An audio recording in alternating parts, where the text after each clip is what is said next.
dope. But there you go. A phone charger. I was surprised Dan didn't. So Dan, you got to hit us with the win, man. I got to make sure that this is muted so I don't get an echo. The win is what's the win today? The win is the conference is the win. Oh, the conference is the win. Yeah. Anthony's here too. I just gave him the link. Man, the event was dope, man. We had about 80 people at the event at our office. We recorded it. It was a really good vibe because usually at the hotel, you can't do certain things. And we learned that year one, you really can't do a lot of things at your venue sometimes. But when it's your establishment, you can do whatever you want. So I think that was the cool part. So you guys gonna do it there again next year? I'm not really sure. We had a 2-year financing on that house, so the house is actually up for sale right now. But if we can keep it, we're gonna try and keep it. But it is up for sale at the moment. Yeah, I would like to do like a mansion party every year as opposed to like an auditorium. So maybe the mansion gets bigger, like 8,000, 10,000 square feet, whatever it has to be to accommodate. It was a lot more intimate then. And then you have like a lot of areas where you can have breakout sessions. And then I don't know if this is a family friendly channel, if there's kids on here, but people can go in the back and smoke and stuff. So it was just really cool to just have our own space and do whatever we wanted to do. Yeah. We stayed late and watched the Canelo fight on the big screen. And yeah, it was cool, man. Hung out with Henry Washington all night, dude. He's a really, really cool guy. He's super friendly. I mean, I knew he was friendly, but in person, he's a real vibe, man. He's a really good guy. He hung out all night, watched the fight with us. You guys watched the Canelo fight? Yeah, with Charlo. Yep. It was a good fight, man. I think they both did good. It was a good win. We had some hitters in the room, like multi-millionaires that lend money. So we got some new private capital resources. Didn't expect that. It wasn't like our events like really like no pitching at all. So it was kind of unexpected. we just do straight education, most of that, and then we just have fun. It's an opportunity to get together and have fun. We shot some shotgun shells. That was fun. I bruised my shoulder. I think Anthony did too. Shooting a good little ton of rounds to the shotgun, but we had a good time. I still don't have video for it yet because it ended up being like 360 gigabytes of video across 3 days. So I'll probably get video in a couple weeks for it, and I'll start releasing some content on it. But I'm excited. It was a good time. 3.0, Hive Mind 3.0 was a success. I like it. Miss, really quick, because I want to make sure that we maximize the time we have with Anthony. Back-to-back 2 Comic Club award recipient. Miss Marjorie is on here, CPA. Are you here? Can you share the win? What's the win? The win is how you wanted to teach at a college. Oh, okay. That one. we talk so much until it's like, what did I tell you? I don't know. So anyway, I I had the opportunity to go and attend, I was on a panel at a local community college. And one of the things that I've always wanted to do, even when I was finishing up my master's, was, I'm going to finish my master's because I want to teach. And so I went to this event and I started not to go, but when I was driving there, I was like, you never know who you'll meet, right? So while I was at the event and I gave my spiel, the professor that was putting it on, she's motioned to me. She goes, "I want to talk to you afterwards." She goes, "I want to talk to you about teaching." And I was like, oh, okay, cool. So they want me to come and teach at it's Riverside City College. They have a tax course that they're starting. They need an accounting professor. So I was like, sure, I would love to do it. I'm interested. Let's just touch base after the 16th. So that's what I will be doing. I'm speaking it into existence. I will be teaching in the near future at a community college. So I think it's cool. I don't know if she mentioned this, but one of the reasons why she said she wanted to go is because she was like, well, I want to teach.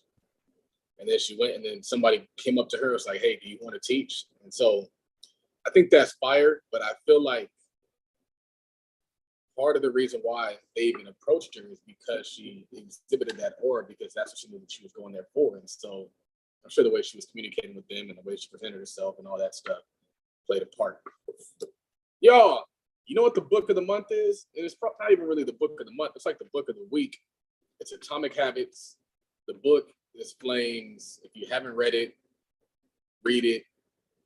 I'm only in like chapter 4, either chapter 4, chapter 5. I was in the social proof.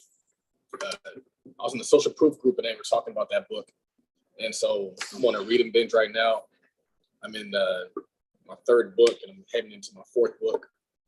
So I gotta keep opening that case. But if y'all want to read with me, let's read it. I'll probably be done in about a week. But it seems like Anthony's already read Atomic Habits. No, I was looking to see. I read it, but it was probably a while ago because I do not remember what it was about. But it's all tore up, so I must have went. Yeah. I must have dogged this book. It's a good book. I've only gotten to like chapter 4, and it's good. Miss Margie's reading it as well. Dan, I know you don't like reading, but I think this is one of the books you might want to read. So I've also been to I just did my first audio book too. And it wasn't that bad, but it was more of a fiction book. So it was a lot easier to digest, more storytelling. But audio books are pretty interesting. I haven't been a fan because I like the tangible and feeling of the book, but audio book, I guess I tried it once. It wasn't that bad. All right, cool. So I'm gonna hand it off to the brother, Anthony Hartzog. You guys are in for a treat. I can't remember the last time he was here, but it was probably about a year ago. But maybe he was here sooner, and I just forgot. But I hit him up. I was like, hey, man, can you come talk to the group? And he was like, yeah, I'll come talk to the group. So he can definitely give himself a much better introduction because things have been moving and evolving and just leveling up for them. And so, anything that I've just seen, I'm pretty sure pales in comparison to what they're really doing behind the scenes. So, what's going on, brother? What's going on? What's going on? Thank you for having me. And I want to apologize because I know that I wanted to do this with my business partner, which is also my wife and life partner. But we actually have our community call tonight. So she's literally hosting our community call right now. So I did the first 20 minutes. We did that together. And then I'm hopping on with you guys. If she has time after the call, we'll hop in. And our community, I'll give you guys a back. I don't know who knows us or who doesn't, but I'd like to be professional and introduce myself. So my name is Anthony Hartzog. Former 9-to-5. I left my 9-to-5 job about 2 years ago. Actually, it's going to be 2 years in December. And I was in information technology for 16 years. I was director at an IT firm for hedge funds and private equities. I managed a team of about 35 individuals, and that was my highlight reel. I came as the youngest person at my IT firm, and I worked my way up the ranks, and I was just pretty decent at my job. I was just a hard worker, worked my way up the ranks, and became a director. And I was a director for about 7 years, youngest director, was the only Black director for quite some time, and those were the highlights and my accomplishments of my professional career. Just like everyone else, a lot of people during the pandemic, right? People talk about pandemic millionaires. Fortunately enough, I became a pandemic millionaire. But before the pandemic, we were also doing things to ensure that we would be successful whenever the time was right. So we, being me and my wife, I've also been married for 7 years to my wife, Janoka, and we have a lovely daughter, Alani Melanie Hartzog, and she's about 18 months.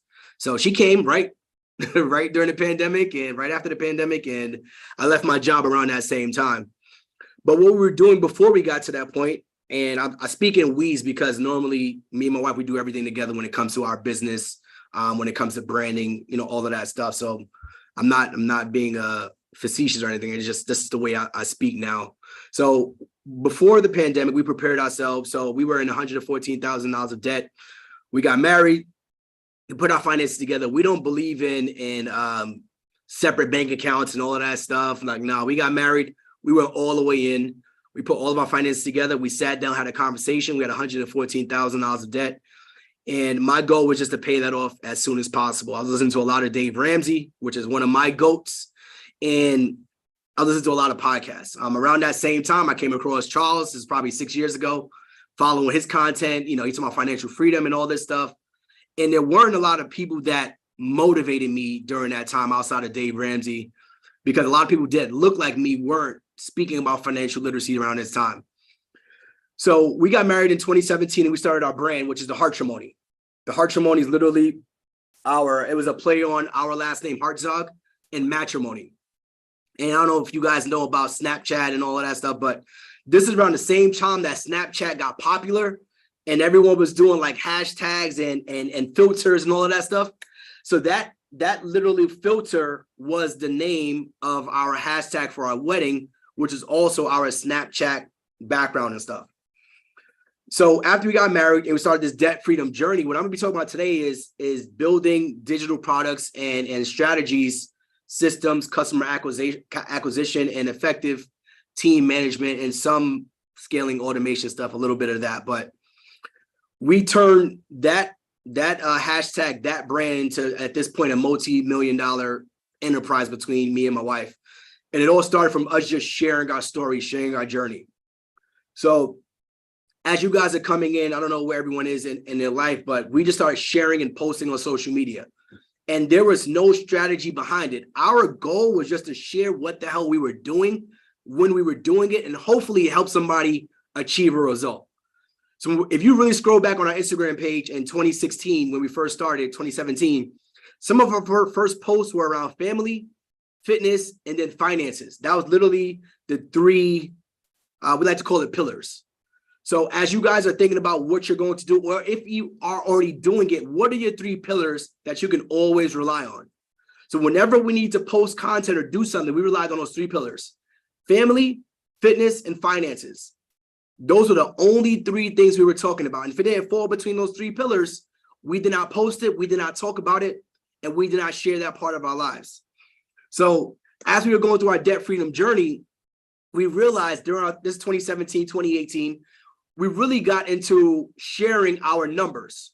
So once we put that big number out there, $114,151 and about 28.35 cents, I don't remember the exact cent, people started asking questions, because everyone is nosy on social media. Everyone's nosy in life. Once you start talking about your numbers, everyone starts tuning in, right? So we started sharing that. My wife, Janoka, she did not want to share that number. And I said, you notice when we start talking about debt, we start talking about financial freedom, we start talking about our numbers, our views go up. This is before Instagram had long form or any of that stuff. But we focus more on sharing that number because it starts sticking in people's heads. Oh, you're the couple with $114,000 of debt. Yes, we are. So we started sharing those numbers, which were super important to us during that time. So as you guys are going through and sharing your journeys, especially if you're all in this community, we're all like-minded individuals. You guys are at very high levels. Some of this stuff may be very basic to you, but I'm a very basic person, right? I don't try to overcomplicate anything. So as we're sharing our story of this financial freedom, that $114,000 of debt, people started asking us questions. So it wasn't just the what you guys are doing. We started posting the how we were doing it. So it was like, yes, we have $114,000 of debt, but here's how we plan to pay it off. A lot of times you see social media influencers, or you see people who are doing great things, which is fantastic, and I bless them for that. We always wondered how they got to where they are, right? Like Nehemiah Davis, I love his story because he always talks about when he was doing, like, he had a dump truck, and David Shan talks about when he worked at Cheesecake Factory. But the problem is we really didn't follow him when they worked at Cheesecake Factory. We didn't follow Neo when he worked at the dumpster. Like, he wasn't post. He did post a little bit, right? I didn't really know him. But for our story, people who have followed us from when we got married, because the hashtag was our last name. They followed us from our debt freedom stories. They were able to see our journey. They were able to see not only the debt we had, but how we were paying it off in real time in their faces. So when we became like, I don't want to say influencers. I hate the word influencer, but it is what it is, right? We're all influencers of something. As long as you're an influencer of something positive, I'm all for it at the end of the day. Be an influencer of something positive, we're on the same page at that point. But once we became influencers, people knew we were real because they followed our journey. So I want to highlight the importance of you guys following your journey, but then also sharing where you are and what the goals are. A lot of us don't share our journey only until we hit the big goal. We don't share the journey only until we get to the end result. We don't share the journey only until we get to the quote unquote the ClickFunnels stage. A lot of people are in ClickFunnels today, right? They got the $1 million awards, but we don't know what they were doing before they got there. So I always ask the question, the people that you were following, what were they doing before they got there, before they got Instagram famous or social media famous? Tell the journey and share what you are doing in real time. So as we're going through this, and then stop me if you guys have any questions too. I don't want this to be me talking for 30 minutes. Like, if you got questions, stop it, drop it in the chat, raise your hand, however you guys see fit for the conversation. And then also provide your feedback too. If you got feedback that you want to share, I'm all ears. And I'm losing my voice, so if I take a little break, just don't judge me there. But hey, man, I want to say just real quick, Anthony. I just want to say congratulations, man. That was a freaking quick come up and a quick turnaround. And I like that you use like your vulnerability, right? Just straight being 100% truthful. I think it's a great way to brand yourself, man. So congrats. Thank you. And exactly. I mean, I see you guys doing it all the time. You guys are not only sharing the wins, you guys have shared the platform. You guys have shared what took you to what you guys have done to get there as well. Because people can, I'll answer that question. People can relate to you when you're going through that journey. But once you come up and they see that, oh, they want to bring you down. But we don't, when people ask us all the time, like people take shots at you guys and stuff like that, we don't get many shots. Maybe, and I do this with my wife on purpose, because if it was me by myself, they'll be tearing my ass down. So I do a lot of things intentionally with my wife because people are more reluctant to kind of like trying to tear us down as a family. Like what you guys are building with Hive Mind, you guys are doing it together. You guys are doing it as a community. So people are less likely to tear you down. Charles, on the other hand, I don't want to say he's doing it by himself, but he was the top guy. So it's easy to throw stones at the top guy when there's nobody else under him. So I want to say, I'm also going to talk about like some of the things we're doing, all out of sort. Some of the things we're doing to make sure that even though we are the top people, there are other people coming up behind us to make sure they get the same platforms that we're getting as well. So Charles asked the question: How do you stay motivated to keep fit? So this goes back to our journey, right? So a lot of people followed us for the family, which is pretty much the background of our entire story.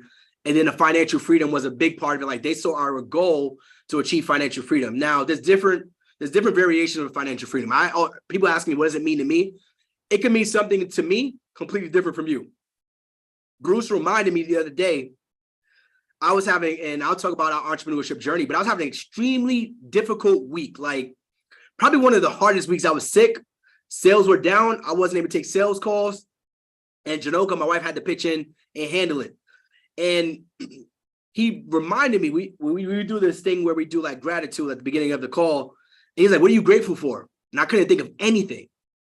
But when it goes back to how you stay motivated, my version of financial freedom was being able to wake up and hold my daughter for 15 minutes before the nanny came, right? I'm speaking of privilege at that point, but the real privilege for me was to hold my daughter for those 15 minutes in absolute silence.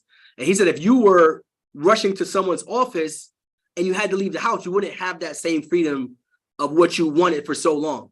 So sometimes it's not about the financial part of it. It's more about the freedom part of it. So going back to that motivation, that was our motivation to continue our journey. So whether you're staying fit or getting to that financial freedom goal, we always posted what we were doing in real time or right after.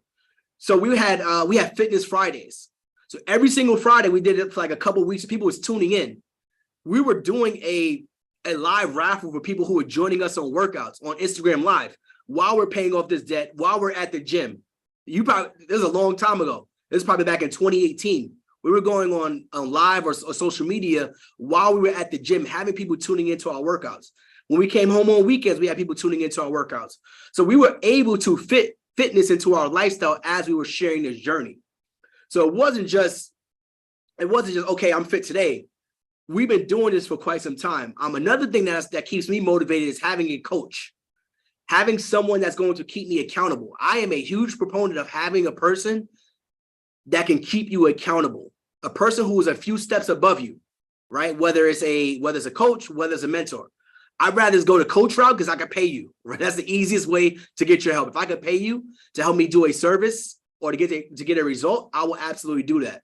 So if I'm paying a coach to keep me in shape, and one of the things I'm speaking while I'm on the fitness topic, and I'm going on a few tangents here. I think it's all related to the topic, but one of the things that we did was we paid for a high-priced gym membership.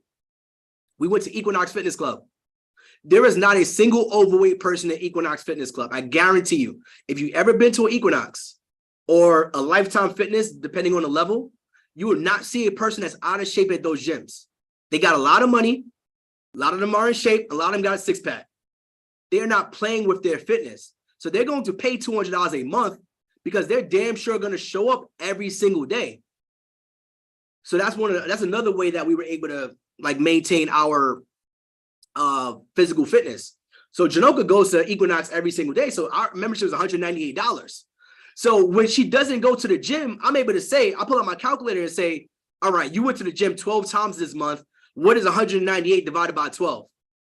So now you do the math. Let me actually pull it up because we actually had this conversation because we were traveling. She didn't feel like going to the gym. She was out of her zone. And let me pull this up right now. $16.50. So I'm like, you're paying $16.50 per visit. So how can we get that? How can we get that per visit number as low as possible? That means you got to go there more often. So those are the things that we prioritize. Like fitness is something that we do not play with. So, and another question you asked was, how important is physical fitness to success? So I'll give you guys a tangible example for me when it came to physical fitness is that when we had our daughter, Alani, people always say like when you have a kid, it makes you hungry, like hungry to do more. It absolutely was a lie for me. I didn't want to do anything when we had our daughter. I didn't even want to work out when we had our daughter. I just wanted to be home with the family. It was easy. I'm about to go pick up the dumbbells right now. It was easy for me to stay in the house because I can say, oh, I'm helping out my wife. Oh, I'm helping out our grandparents, helping out mother-in-law, helping out the nanny. Oh, I just want to help be around the family. But at the end of the day, the more fit I became, when I started taking this again more seriously after we had our daughter, and I'm like, I'm not playing around with this, the more consistent I became with business, right? So every day, I wake up at 6, I'm in the gym by 6:30, 7 o'clock the latest. I'm home by 8, 8:30. I'm at work by 9. So I'm able to pick up that consistent habit from my fitness journey. When I wasn't going to the gym, I know Charles talked about this a lot in his journey, like he was doing golfing a lot. Golfing, I guess, is a version of fitness, right? Maybe, I don't know, but I don't golf, so I don't really know. But I know at some point for me, when I was not going to the gym, my work schedule was all over the place. My eating habits were all over the place. My sales calls and my money was all over the place. So when we was going through this journey, we said, if we maintain a consistent habit with fitness, everything else will be in alignment. So our eating, our actual workouts, our daily structure. So now we don't have to worry about what we're eating for breakfast, lunch, or dinner because it's already meal prepped. So now I can spend more time doing work or spending time with the family. So our fitness is extremely important, especially to our success throughout our journey. And if you scroll back literally on our social media page, the Hartzogs, we were posting workouts. It was posting fitness, posting family, and posting finances. So those are some things that I would recommend you do as you're going through your journey, right? Instead of just trying to figure out what I'm going to post today, what fits into your lifestyle? Like Bruce, we already talked about sales calls. I need some sales tips. So I need to be seeing Bruce posting sales tips. I was on somebody's page today, literally, let me pull it up. And I'm sitting there listening to him just give me different sales call techniques. But it's like, if I come to your page, I want to know exactly what you do, how you do it, and how you can help me. So those are things that I would highly recommend as you are trying to figure out this digital entrepreneurship space or just business space in general. So some of our tech stacks that we use, especially on the digital side. So we were using Gumroad for quite some time. Excellent software. Charles put me onto it. But before Gumroad became what it was today, or what it is today, they were lacking a lot of metrics. So I couldn't see the actually, you know what? Let me see if I can pull this up too.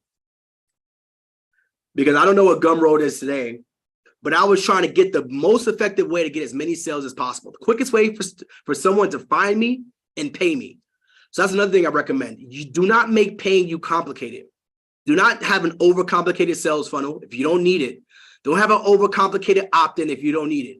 We were able to make $100,000 with a Gumroad checkout. And that was it. There was no upsell, there was no downsell, there was no side sells. It was a Gumroad page that cost us $7 a month, and they took like a 1% commission. I know Hive Mind has an excellent platform, and I'm sure they build that stuff out for you. If you're like, I don't have the time for that right now, I'm sure they handle that for you. But if you're somebody like, I want to make money today, Gumroad is just as effective.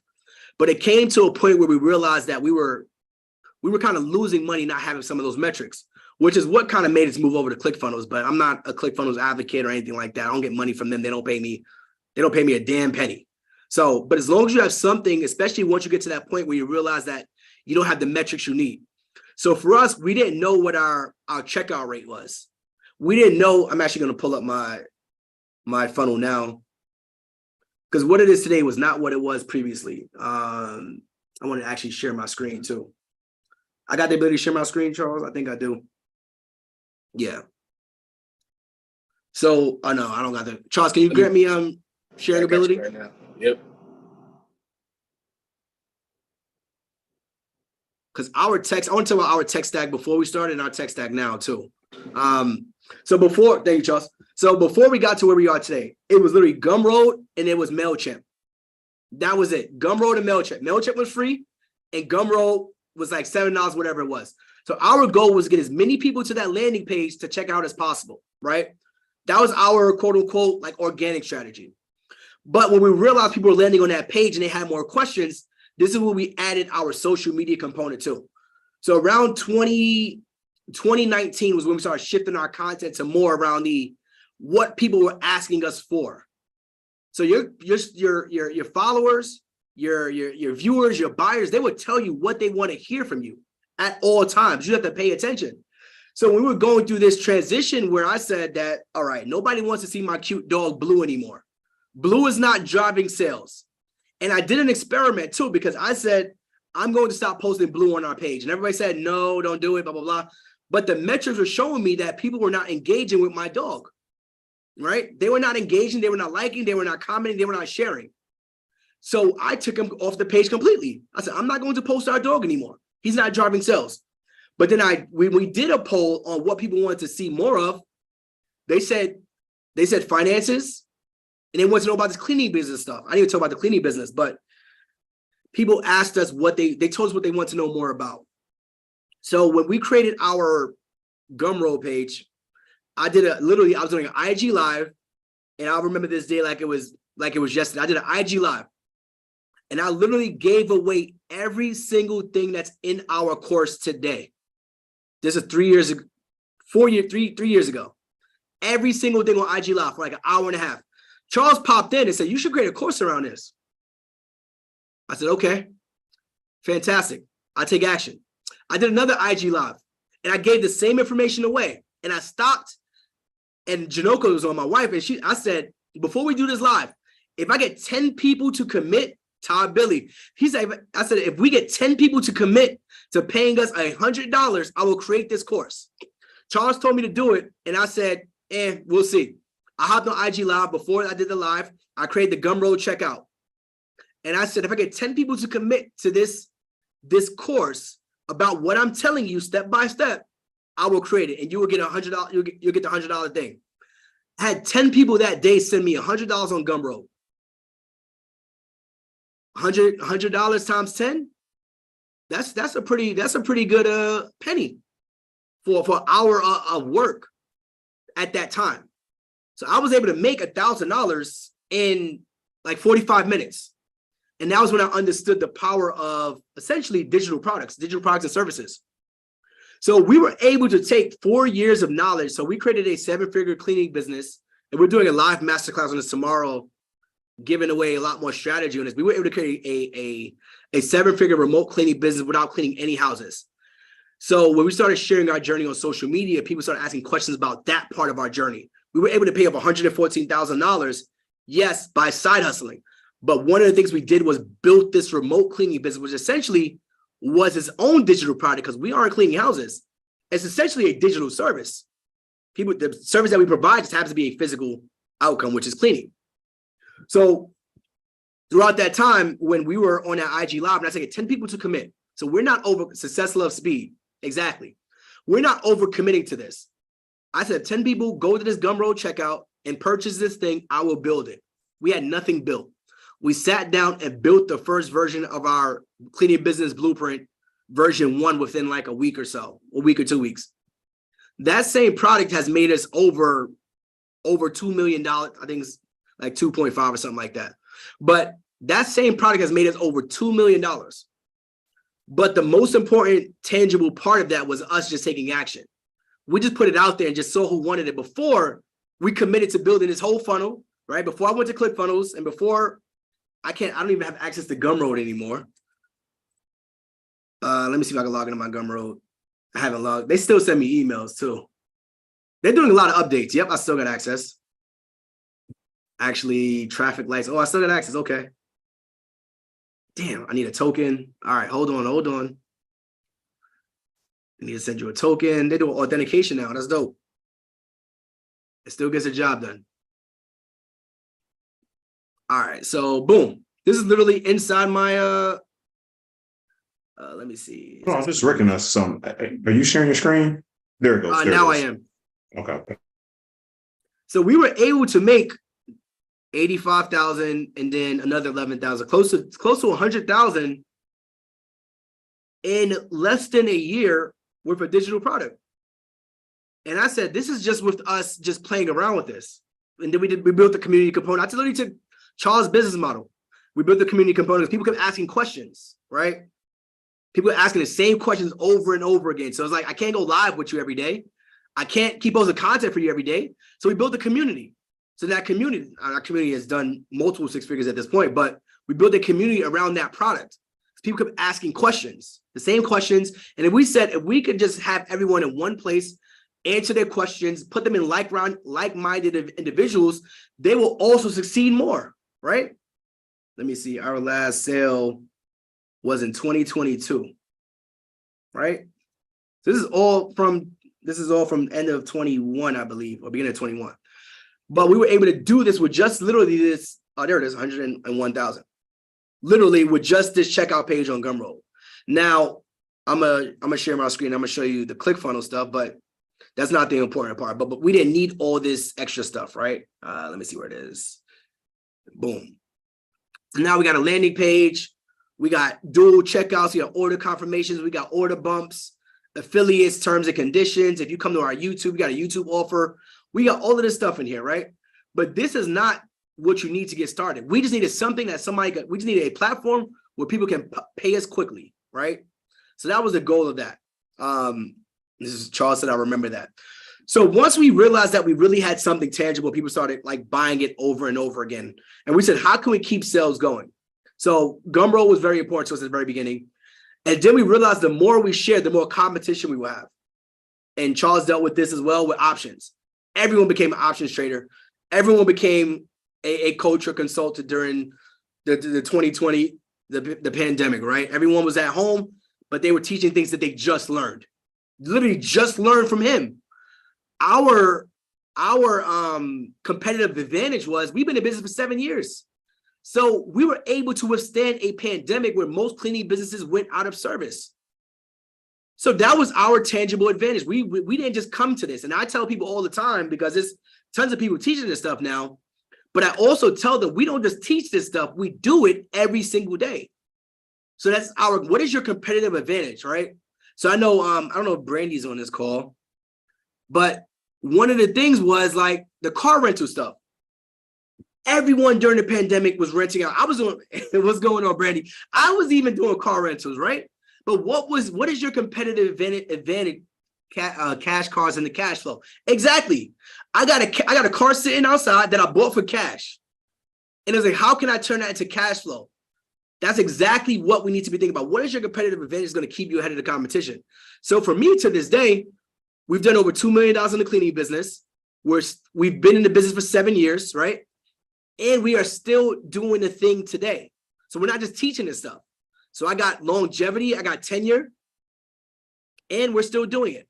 So we're not just one of those people who are just teaching stuff versus doing it. A lot of people right now, like they're like ads. Ads is a big one. I want to work with the person who does the thing. I don't want to just work with you to just teach the thing. He's asked switch devices. I want to work with the person who still does the thing to this day, because they're going to be able to give me the most actionable advice, the things that are relatable to today's landscape. But then also, I know you're still making money from it, so I know the thing still works. So those are some of our advantages in this industry, right? Most current information, what's happening in the market. So our tech stack was literally just Gumroad and MailChimp. Now we use ClickFunnels, we use we use ConvertKit, and then we use HubSpot. Very expensive, very overpriced, don't need it at all, a waste of money. But I wanted a way to manage my sales, but unnecessary, absolutely. And then for our tech stack, we use a software called Alloware. Again, HiveMind has all of this stuff, right? I would just go to them, get that same tech stack for less money. Now, that's the actual back-end stuff. So for the front end, when we're talking about content, that's the biggest thing that drives most of our traffic, most of our sales. Staying relevant to what's happening today. So we were on Good Morning America in 2019. I don't remember. Good Morning America, right? And that gave us a big push. We was on Good Morning America. A lot of people can't say that. But what happened in 2020, 2019, people don't care about that today. So what is keeping you relevant today? Yes, it's a check mark. You can't pay for Good Morning America, at least not at my level, but it's up. We didn't pay for it. We've been on Black Enterprise, CNBC, Money.com, Yahoo. All of that stuff is fantastic, right? It gives us badges of honor. But what have you done for me lately? So we do a lot of being on other people's platforms, a lot of it, because that's the quickest way to gain trust and authority. So for us, one of the biggest platforms we were, like Todd was one of the people we went on his platform, I don't remember, 2-3 years ago at this point. It gave us an authority to his audience. So his audience of 100,000 people who follow him on social media, they are now exposed to who we are and what we do. Getting other people's audiences is probably one of the most important things you could do in this day and age. Not ads, not email, not marketing, getting on other people's platforms. Because now, if I could pay to be on Todd's platform or he brings me on there for free, I just gained a whole audience of people who didn't know me before. And he's also giving me the trust and authority that he has already built with his audience, and he's passing that on to me. So now I could be here and sell you guys my product or service because you guys trust Charles already. You trust that he's vetted me. You trust that there's a relationship. You trust that there's some authority here from what I'm doing, because I wouldn't be here if there wasn't. So now I'm getting on other people's platforms. So for us, this is a huge platform, right? Just being in the community today, like that's love, and I'm just able to give back. I'm just giving back game, right? Like Social Proof, these big podcasts. If you can be on somebody's podcast telling your story, I would absolutely recommend it, whether it's free or whether it's paid. If I could put $5,000 to $10,000 in ads and make that money back immediately, I'd be extremely happy, right? If I could put $5,000 to $10,000 into somebody else's platform, and I can make that over the course of 3 years, every single month, I would rather do that. Because if I'm on your platform, that lives forever. That lives on your audio outlet, so I'm in your ear, right? That lives on a social media, so I'm on your page. And that lives on YouTube. YouTube is a search engine. I was able to close a $5,000 sale yesterday because they saw me on Ash Cash's podcast. So let's say I paid Ash Cash $5,000 to be on his podcast. This was a year ago. I just made $5,000 yesterday because I was able to essentially build from his audience. Now, you still got to be good, though. I say this all the time. You can't just be on platforms no. You still got to be good. You still have a good story, but then also a good product or service that has social proof. I am big on social proof. So how are you gathering the testimonials of the people that have used your service? So every single person that goes through Cleaning Business University, they get an email that says, hey, would you like to leave us a 25, 30-second clip asking us of your experience? A lot of people don't do that. They're like, I got my results, I got my business, I'm good. But I'm able to get reviews more organically by bringing them on my platform now. So we use a lot of live testimonials by encouraging our students to share their story. Like, you're doing great things. Just come on our platform and share your story. What you've done, how you've done it. Oh yeah, and this cleaning business thing. You took our course and it's fantastic. What do you think about it? So we're using our platforms to create more of a widespread audience, a widespread target. So if I'm able to close somebody from a podcast that I was on a year and some change ago, today, I would absolutely do that every single time. We're actually going to be on this podcast. What's the name of this guy? You probably see his posts everywhere. He literally DM'd us, right? And I'm going to be transparent with you guys. He DM'd us. It's like, you guys want to come on our podcast? I'm like, who the hell are you and what do you do? His name is Sean Mike Kelly, Digital Social Hour. Their clips go crazy. They are the #1 podcast they hit #1 podcast for like entrepreneurship. #1. So when he hit me up, I'm like, your clips are good, but I'm not interested. I don't feel like going to Vegas.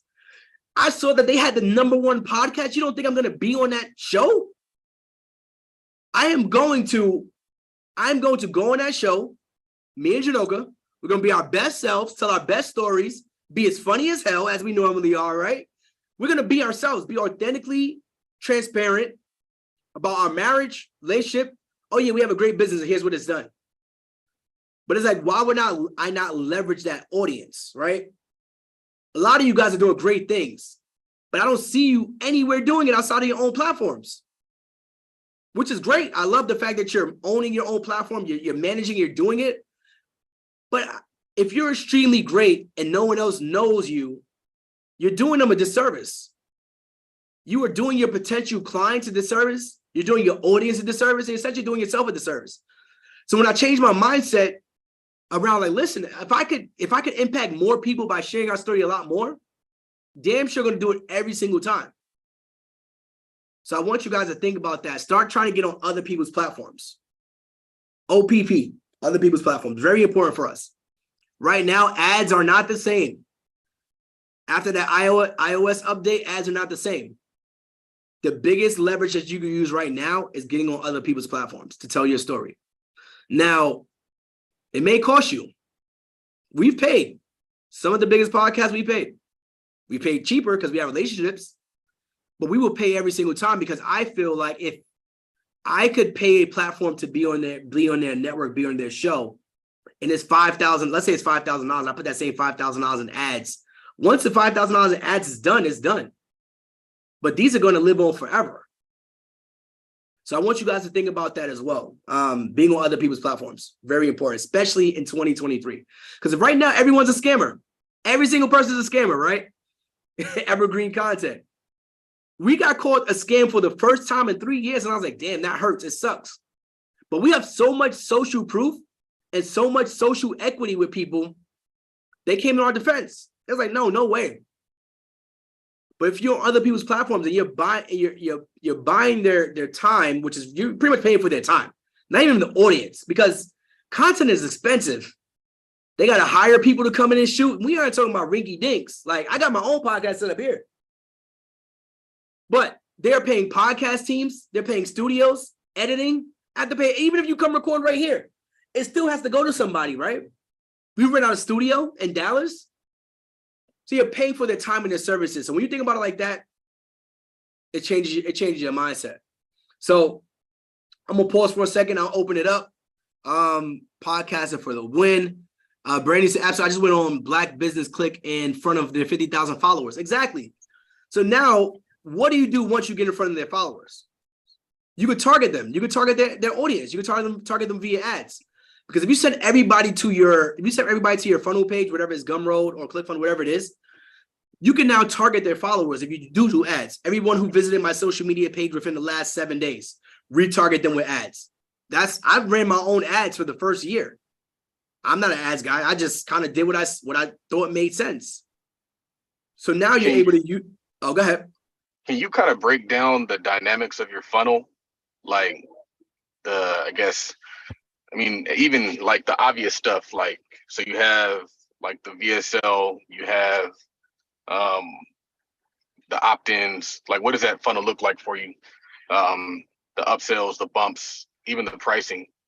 Cool. I'll actually go through that. Let me share my screen. So again, I'm not one of those guys that got the upsell, downsell. If you don't buy the first time, you come back the second time. I don't do that. There's no reason I don't do it. I just haven't. I would love to do it. I just haven't had the time to sit down and think about doing it. So a lot of our stuff that we do comes from ideas from other people. I don't mind hijacking an idea. Absolutely. As long as I make it my own, I'm good with that. But I just haven't gotten around. So we keep it overall pretty simple, I want to say. So for us, we got our landing page here, cleaningbusinessuniversity.com, right? And these are some of the things I couldn't do with Gumroad. So this is a VSL as well. If you send somebody to your page, let's say we get all of that traffic from those podcasts, I send them to this page. Those look like the people who just talked to me. Oh, okay, right? And we're also telling them the same things that we told them on the show, who we are and what we've done, but then also how we can help you. I'm supposed to be having a sales call tonight, actually. This guy was like, yeah, I want to get on your calendar tonight. I'm like, dude, it's right, 9 o'clock in there. That was another question that I had for you, because I know that you interview people who work with you. You don't just bring on anybody who clicks through. And I'm curious what the strategy behind that is. Yep. So this is our funnel. We keep it pretty simple. So this is a video sales letter. It's like 3 minutes or something like that. Who we are, what we do. Because people land on your page, they want to know who you are and what you do, outside just reading a long page. We had this done by somebody back in 2020. We actually should edit it. But again, going back to our story, this is actually too much for a landing page, honestly. Like we actually have another one, which is a VSL landing page. Who is for, who is not for, some testimonials. And I'll talk about that as well, because that's the question Charles just asked. But literally, you come here, you get an opt-in, name, email, phone number. I sent out a text today to about 15,000 people because we're doing a live masterclass tomorrow. And I want to see, we use Alloware for our text message marketing, but and I keep that simple too. I just go on Zoom because I was using, what was the name of it? Webinar Jam, and that joint crashed on me. We had $20,000 in ads that night. That is gone. And I vowed I would never use it again. So we got 276 opt-ins right now. So this is literally it. Name, email, phone number. We always want to get the email and phone number, so I can just text you. Whenever we want sales, like you see Charles, he lost contact to his email or something like that, right? So we stopped getting emails from him. And then when we did get the email, he told us our story again. It's like, oh, here goes Charles. He's back in the groove. He's told us a story about, being back in the work field, why he's doing it. Oh, I can relate to that. All right. I work a job. I can relate to that. Oh, he's doing this. He actually built financial freedom during the pandemic. He invested his money, and now he's doing this thing to create more freedom. I want Rolls Royce money, right?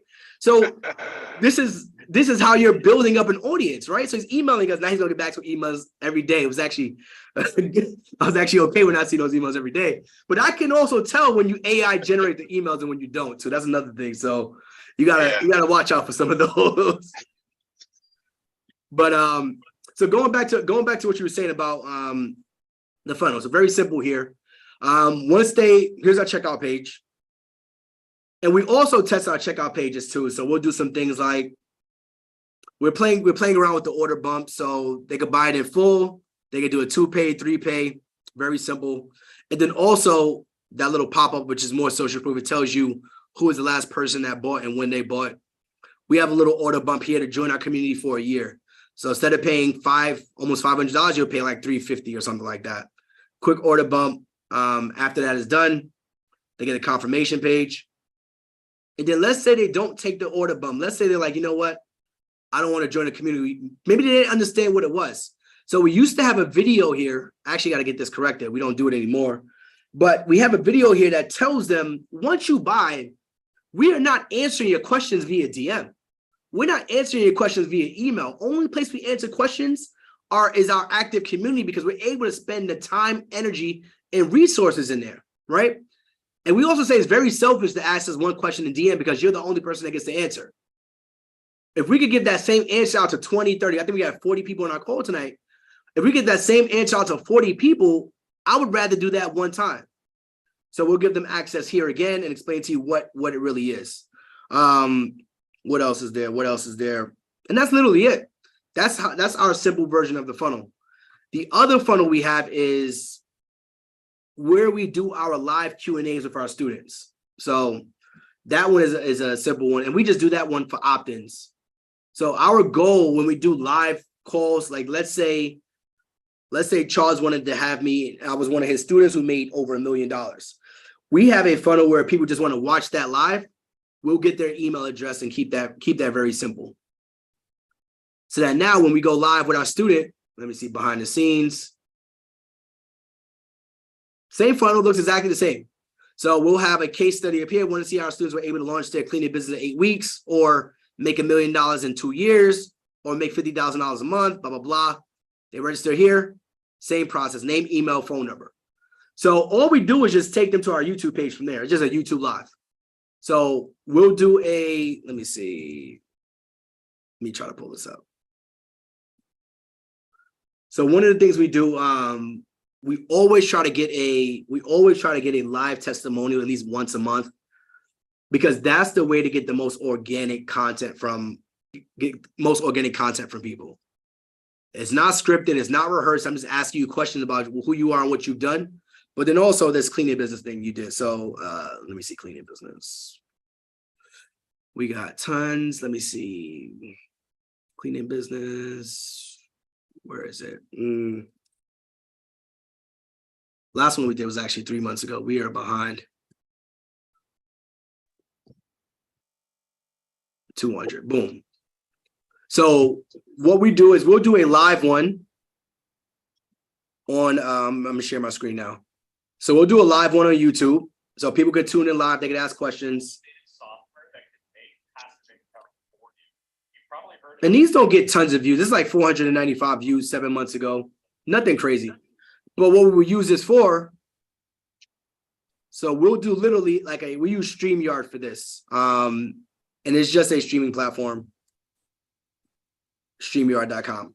So what we'll do is we'll ask some specific questions around his highest revenue month, some of his challenges, the biggest wins for him, things that we know for a fact that we could use as content that we can run ads to as well. So I think the clip that we've seen that we've showed the most is he's made about $40,000 in 1 month of his cleaning business. Oh, done. Team grabbed that, chopped it up, and we post that on social media all the time, right? Because that's driving that organic traffic. Wasn't coached, but one thing we started doing now is requesting their actual business insights. Like we want to see the screenshot of the revenue, how much you made, using the platforms that we recommend. Because there's so many people out here falsifying stuff. We want to use it. If you are one of our students and you have done the thing that we teach with no other, you didn't try to do your own thing, you're doing what we teach, we will bring you on our platform. That's the way we kind of run it. So we got a screenshot from him. He showed us a video of him walking through his insights of his business. He did $200,000 in his first year, and I think he's doing about $500,000 in his second year, which is this year now. But he was able to show us step by step, how he got there. So now we'll run ads to this. We'll run ads to a clip of it, and we'll also post this all over our social media page so that people can see, okay, we got live students who are doing the thing as well. So it's not just one time. And then we'll also post this on our podcast as an episode. And then I think we posted it somewhere else too. Podcast, YouTube, and then we'll just keep reposting it every couple months so that we can maintain that organic feel of us interviewing our students. The next guy that we're interviewing, we actually met at InvestFest, and he did $200,000, I think 15 months. And we're going to interview him on our platform. He sent us a screenshot. It's going to do the same exact thing. Schedule it on StreamYard, do an opt-in page. You guys can watch this in real time. We'll do an opt-in page, a landing page with name, email, phone number. We'll gather those testimonials. We'll get people on there, and we'll just essentially just get his story. And we won't pitch the course at all because they're doing the pitching for us at that point. Yeah. They're the live testimonial. So that's what we do to get that organic, to get that social proof. So we're getting close on time, and I had a few thoughts. Man, the first one was, I think what's really cool about you guys' business is a few different things. The first thing is how it's set up, like customer facing. And then the other is how it's set up on the back end. So what you said is like you've essentially created a digital product. And what I like about it is that's something that could be applied to a lot of different areas. And so, I mean, if you guys aren't familiar with how they do it, essentially it's like they do the marketing, they drive the traffic, and then they hire it out to other people. And so it's like people on this call, whatever your business looks like, that's what you should be doing. I tell my mom this all the time. I keep telling her it's not your job to do tax returns. Maybe Anthony can tell her that. You could only do so many tax returns in a tax season. You can't make $1 million doing every single tax return yourself. You can't make $1 million in cleaning doing every single cleaning job yourself. And you can't enjoy it either. Because I mean, imagine even if you did, if you made $1 million doing and you were doing all the cleaning, you'd be too tired to even enjoy the money that you're making. Mm-hmm. So there has to be something to it. And then I also like how you guys have set up your business on the back end where you guys have people handling customer service. You have people handling all different kind of things. So you guys are really like hands off. So yeah, we have our team. So we closed down our VA business. So we had a VA business specifically for our cleaning business owners. So they would manage other cleaning businesses. We actually closed that down because we said we'd rather focus on our students today and our business. So we took some of the best assets, some best people from that team and brought them in-house. So they're handling the customer service, they're handling the emails. Now we're getting to the point where they're joining our community. So our operations manager from our actual cleaning business, she's now the operations manager for Cleaning Business University. So she's handling it. So think about it like this. She was managing a $1 million cleaning business. So the questions that they're asking her, she knows off the back of her head because she's managed our cleaning business for well over a year. So those are the things that we're continuously doing, figuring out how can we improve, how can we give our students more value? And that's a question I probably ask myself too much. How can we provide more value? Testimonials, Brandon, stop playing. In terms of pricing, terms of pricing, how does that work for you? Because you're pricing it in a way where you got to pay your people and then you got to get paid. I think a lot of times people are solopreneurs. They're pricing it at a level so that they can't even afford to bring in people. I think for us, we tried to follow your business model as long as we could with the lowest price product, but then we realized that we didn't have the followers, we didn't have the social proof, we didn't have any of that stuff. So it was a lot harder for us back then to scale at a $99. And our university was literally a $99 product at one point. Lowest has been $47, absolutely nuts. And we realized when we raised the price, our testimonials came in a lot faster. People were getting results a lot faster. And we said, holy crap. If we would have known this early, we probably would have had more testimonials early on. But we always make it a point to when we add more value, we always raise the price. And it's not a money grab. Like we pay someone full time from our team to manage a community. So people don't understand that. When we tell them like, we're raising the price because we're adding this, no one ever says, oh, you know what, I'm not going to pay for that. Or they're like, hey, it's for me. And I realized that those were the students and testimonies that we really want to focus on versus just the people who are looking for the quick, $47. And think about it like this. How many, outside of yours, right? I'm okay to go over. I got a call at 9 o'clock anyway, but outside of your options course, how many courses have we all purchased that has changed our life for $50, for $100? Like, I want to make big money. It's really hard to believe that I can make big money from something that only costs $47. It's just hard it seems like a scam to me, right? So when we realized that, like, it's like, are we telling people we can make 6 figures in a cleaning business, but, oh, you buy this thing for $40? Like that, the math is not mathing for me. But once we realized that, like Alex, we talk about Alex, our first $1 million student all the time, but he was like, I'm on a track to make, I think $500,000 his second year and a half. That's when we said, okay, it's like people are doing things with this information. It doesn't make sense to try to lowball ourselves. So. But my question to pricing also goes towards how you're pricing out your cleaning service. Okay. Yeah, we don't. That came our pricing for our services. We started at market rate like everyone else, but what we did was to beat the competition. Outside of all the back end stuff, like really, it was social proof. That's all it was. The more social proof we got like 500 reviews on our cleaning business, which is like not normal for a local service business. The more social proof we had, the higher we raised our prices. As simple as that. So now when people Google your services and they see you got a higher price service, oh, they also got a lot more reviews than the competition. So when we were doing that, that was our main focus. Like the emails are great, the text messages are great, but we're calling people. Our teams are actually reaching out to people every single day after every single cleaning to find out if we could get that review. When we took that more intentionally, we raised our prices with no problem. Interesting.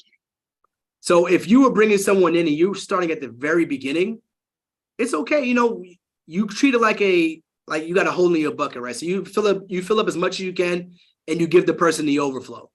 But once they have that overflow, you can start saying, okay, I got enough customers where I can raise my prices. When too many people start telling you yes, you can raise your prices. So that was kind of how we started focusing on the cleaning business. When we were getting 5-10 bookings a day, we were like, no, we got to raise our prices. We got to start turning people away. I like it. I like it. The podcast. Can you talk about the power of the podcast? And I mean, what keeps you guys going? You know the power of the podcast, man. I think for us, later, Bruce, if you guys got a job, feel free. But you know, for us, it was more of a long-term game for us. So we wanted a way for people to hear our voices every single week and listen to us and kind of get ingrained in their brains. We were at InvestFest, and literally randomly a lady came behind us. She wasn't behind us, she was in front of us. And she said, I know those voices from anywhere. And I said, she turned around, she's like, I knew it was the Hartzogs. That's when I realized that this is what we need to focus on.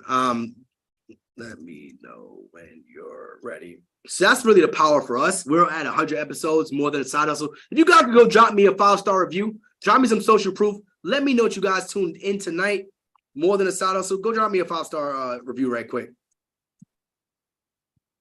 Or before tomorrow. I want to raise our reviews up. But that's been the focus for us these probably like the last year and a half. So that we could get ingrained in people's brains, but then also we control our own media. We've realized that media, following after your lead, you know, media is probably the most important, the most influential thing in this world. And the more of my own narrative that I can control, the more power I have. So we could go in there and talk about the cleaning business. Episodes go crazy whenever if we want to drive sales, we'll talk about the cleaning business. Most of our episodes are not about the cleaning business because we talk about it so much. But when we want to drive sales, we go talk about the cleaning business. We want to talk about relationships. We want to talk about life. We want to bring people on. Fortunately enough for us, whereas two of us, we don't have to bring guests on to keep our thing going. So a lot of our episodes are just us. Yeah. Those are probably some of my favorite episodes where we're just talking to each other. But that's really our focus with the podcast. We're coming up on episode 100 too. Next week, we'll be dropping episode 100. So you guys got to get on Dave Ramsey, man. We were on Dave Ramsey. Oh, really? We was on Dave Ramsey in I don't remember, when we paid off the debt, so 2019, 2020. Yeah. But I didn't know that. We were flying out to Nashville to do it live, but we had a snowstorm in Dallas. So we ended up doing, thank you guys. Yeah, go drop a review, man. Don't tell me congrats, go drop that review. You see how I asked for the social proof? But then also, when you drop the review, let me know where you found us from too, which will be here. Shout out to Todd. So we were on Dave Ramsey in 2020, and after we paid off our debt, and like I said, he was the main factor for us being where we are today. So I know a lot of people don't like him because of the way, you know, he talks about God and he talks about money. I don't really care. His message resonates with me. So that's pretty much Daniel said, need to have the link handy. I always got the link handy right there. Boom. But we were on Dave Ramsey in 2019, 2020. Any of you guys have any questions? I've been rattling off. I really wanted to ask about that funnel because it's cool to see the inner workings of people's funnels. We talk about funnels on here all the time, the value ladder and things like that. So it was cool to see what you guys have going. I think we touched on pretty much everything. We're gonna do some, and shout out to Henry too. I used that testimonial that he sent me at that live. I think it was at an event, a podcasting event. He sent me a live testimonial, and that masterclass I did that Wednesday, I used that live testimonial in my masterclass to show people that yes, we got social proof, but imagine a random person giving you their social proof. So it hits a lot different. So, but yeah, we added that to our workflow. I got a folder of about 400 people that just either say I got my first cleaning, or I did this, or I did that, so that we can always have that ready and available as ammo as we need. But no, this is dope, guys. Whatever. If you guys have any questions, if not, I'll let y'all go. Charles, we'll set something up where it's me, you, and Janoka. I promise you, we'll get that done. Arthur, you can feel free to come off mute. Hey, what's up, Ant? What's going on? Nothing much, man. I appreciate all the insight and gems, man. No problem. Very thorough. My question was regarding your cleaning business mostly. Yeah. I want to see like what kind of AI and what kind of tech you guys are incorporating into your business. Maybe the software that you guys are using to run it. You got a cleaning business? No, I'm actually a licensed realtor. But I'm definitely heavy and curious into tech and how it's affecting business and entrepreneurship.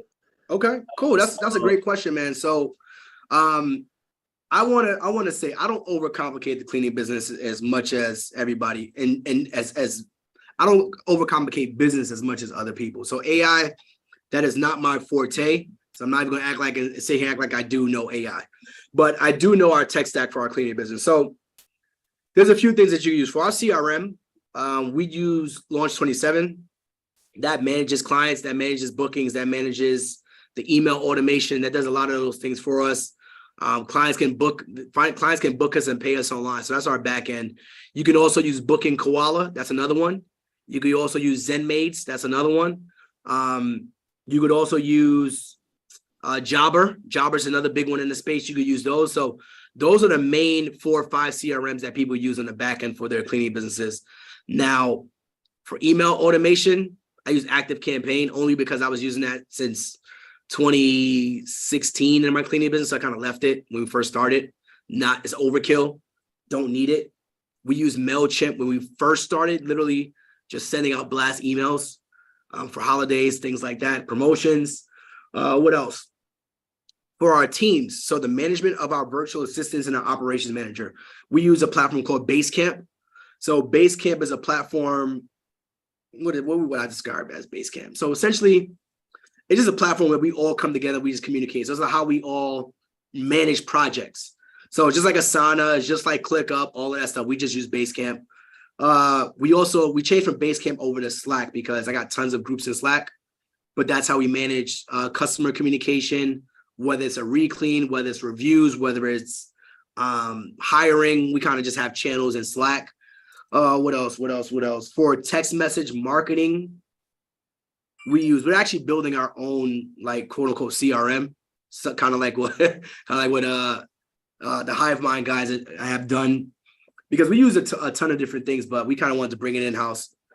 So text message automation, you can use ActiveCampaign on GHL. Yep. So what else? Processing payments, we use Stripe. We take cards online. We don't take cash.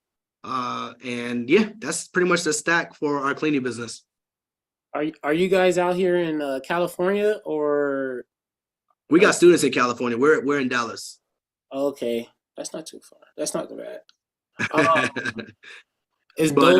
Those softwares and stuff that you mentioned, are those like the majority of like your subscriptions too that you use for your business? Yeah, those are majority of subscriptions. Okay. Thank you, man. I appreciate it, man. Definitely dropped a lot of gems and insights. So thank you, man. Appreciate you. No problem. God bless you and your family too. Thank you. Same to you, man. I have another question. What is the advantage of having a business that's nameless and faceless? When I say nameless, it's not Hartrimony Cleaning, it's not Hartzog Cleaning, it's what you guys have named it. And then also, it's kind of faceless because, I mean, I've never seen the website, but I'm pretty sure that when they go to the website, it doesn't look like you guys' landing page. We are nowhere on our web. And the only reason we're actually on the website was because, I like to tell people when you're choosing the name of your business, don't name it after yourself. Especially when it's a local service business or anything that you want to potentially be an asset to sell down the line. Now, we weren't thinking like this, but we knew for a fact that it wasn't going to be on social media. When we first started telling our story, the name was up there, the website was up there, but we realized it wasn't necessary for people to know our actual cleaning business name. You could Google it, you could really find it if you want to, but we just don't talk about it in public anymore because people find us and they'll call our company, and then now you're just taking up our team's time.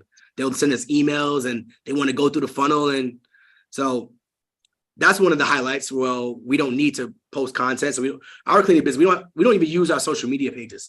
So we mainly market on Yelp, Google, and Yelp and Google local services, Google ads. That's how we mainly market our cleaning business. There is no TikTok, there's no Instagram, there's no Facebook, unless you're leaving us a review or something like that. Obviously the main advantage is that if we need to sell the asset, it's not attached to our likeness or our brand. The only reason we're on the website is because he wanted to use Good Morning America, Black Enterprise, ABC News, Dallas News, like all of that stuff as social proof. So he attached our names to it, but that's the only reason it's up there. If we ever decide to sell our cleaning business, that will probably be removed because it's not necessary at this point.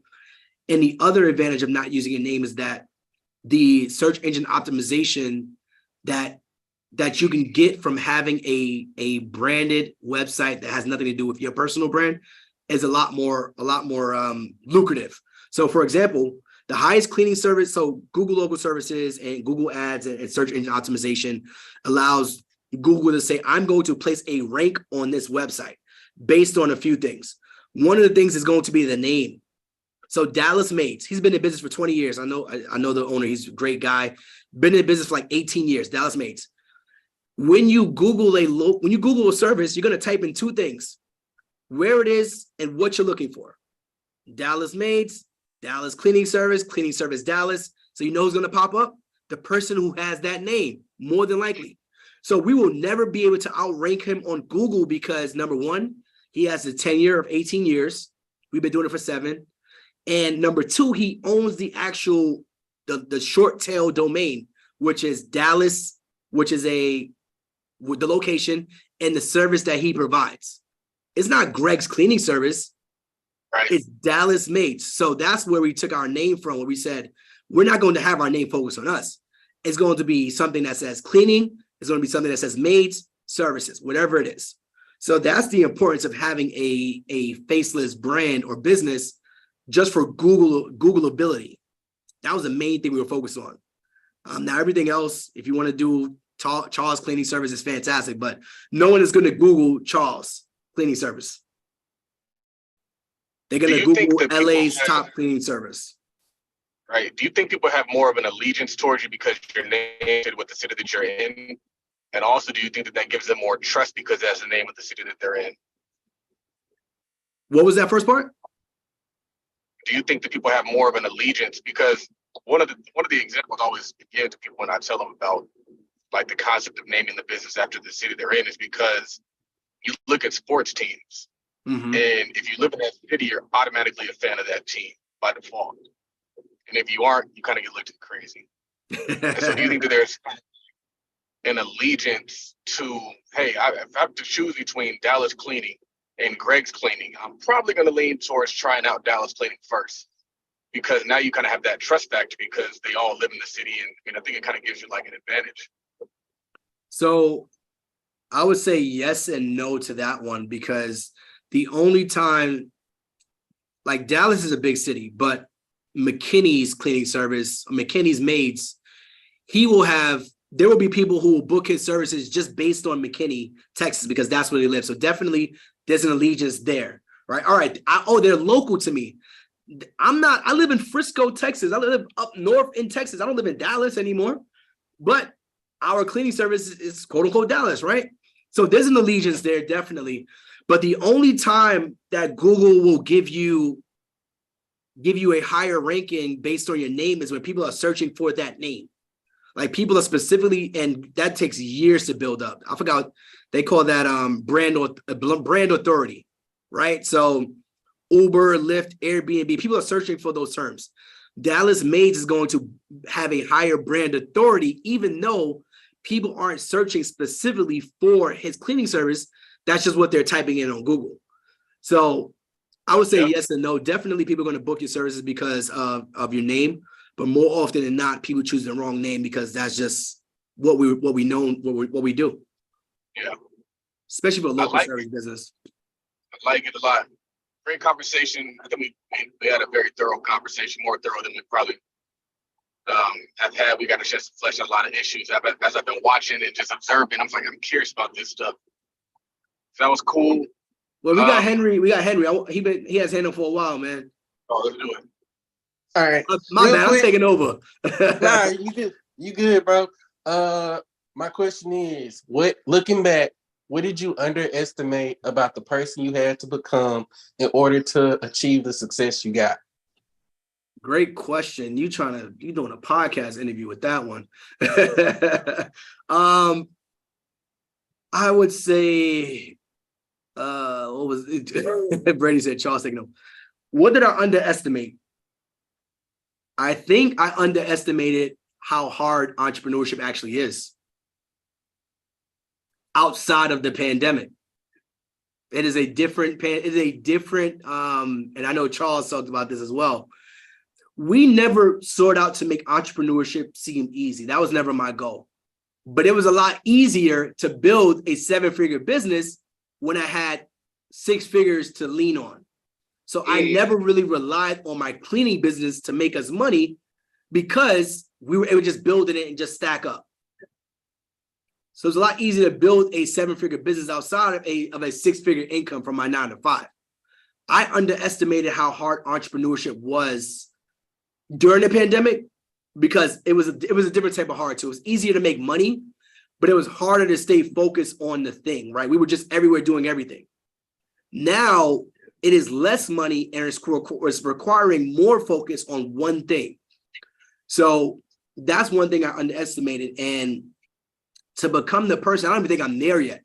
Sometimes I feel like I'm there. Sometimes I feel like I'm getting there, but I still think I'm a ways off of becoming the person I need to be to fully feel 100% comfortable in this thing. Like we've all made decent money during the pandemic, right? It was everywhere, but I'm still not the CEO that I feel like I need to be. So sometimes I wake up and I'm all over the place. Yes, I got my wife who's she's like the COO. Yes, I got my operations manager. Yes, we got people under us, but there are still days where I feel like I'm all over the place. And I'm like, I don't want to talk to anyone. I'm going to try to focus on one thing. So I would say I'm still in that place of discovery of what I actually need to be doing to push everything forward. Big, appreciate that.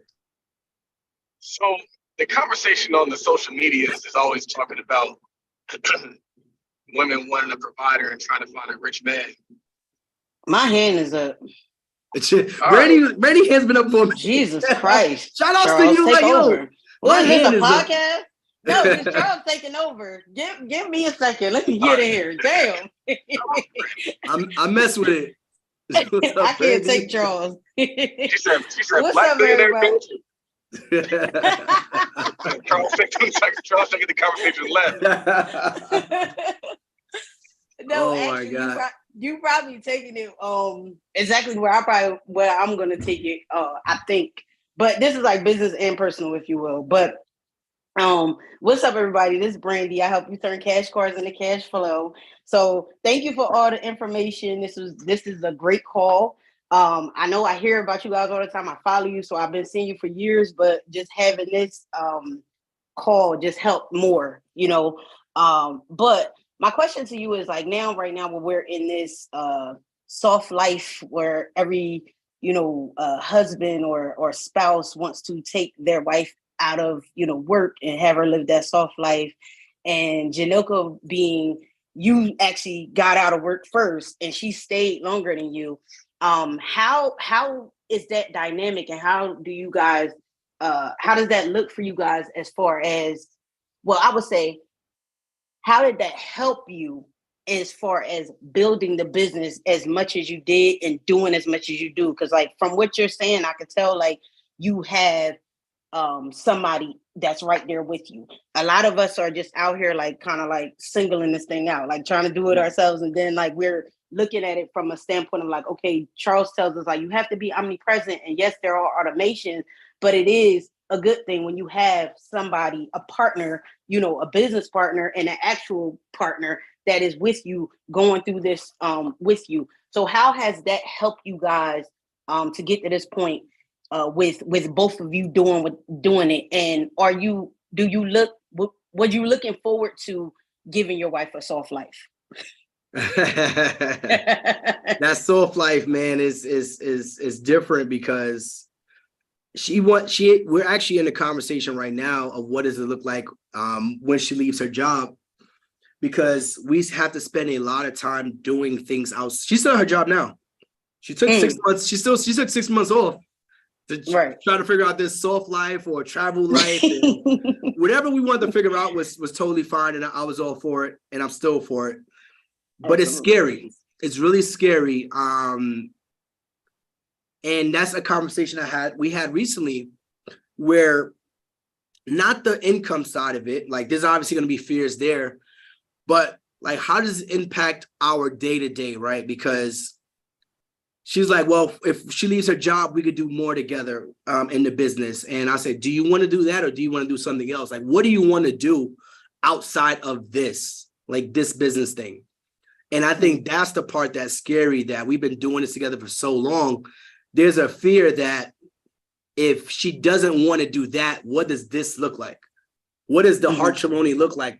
And people see it today, where now they know I run the page. They'll see me on the stories, they'll see me posting, and then she'll come and like post something random. Oh, they still married, right? But it is kind of scary sometimes. It is kind of scary sometimes to think about what happens if she doesn't want to do this thing that we've been doing for so long. It's like the fitness thing, right? We got married, 2017, 2016, I don't remember what year, 2016, 17. We got married, right? And we were always into fitness together, doing it. And what happens when your spouse doesn't want to work out anymore? Like, that's what you guys did together for so long. And it's like, you guys don't do that thing together anymore. So that's one of the fears that we do have, that's quote unquote soft life. But she's like, I don't want to have that life. But I was like, well, isn't that the point of retiring your spouse?